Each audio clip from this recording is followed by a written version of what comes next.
Hello everyone! This is an official video from the CScalp team. In today's video, I'll introduce you to the CScalp update featuring traded amount in dollars. In this update, we've implemented a mode for working with dollar volumes. This means we can select working volumes in lots, as we are used to, and continuously set working volumes in lots. Alternatively, we can switch to the dollar mode and continuously adjust the number of lots to match this dollar volume. How does it work? I've chosen $10 in dollar working volumes. At a specific price point, we set 0.04 lots. If this price changes, let's say we are now setting 0.05 lots, meaning that based on the price, we will be setting the number of lots equivalent to $10.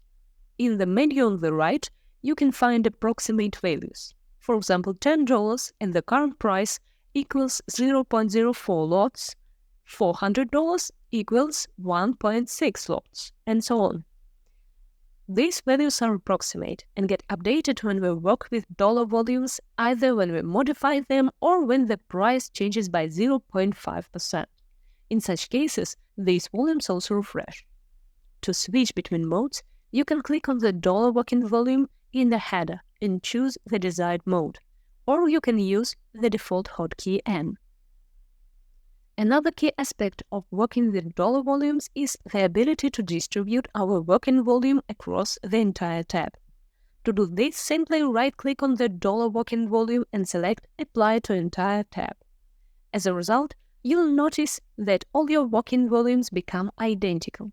So, if you had lots in any specific order book, using the Apply to Entire tab function will change your mode to dollars. We'd also like to mention that when working with dollar volumes, if you entered a position with $10 and the price has changed significantly, we recommend using the Alt hotkey to set the same number of lots for closing as you have open in the current position. In addition to these features, we have conducted optimizations, fixed some problems, and synchronized the levels in the order book. Now, when you set levels in the order book and delete them using their default hotkey O, those changes will also reflect on the chart. That's all for now. Make sure to update the terminal and make the most of these new features. If you have any questions or need assistance, please feel free to reach out our support team. Successful trading!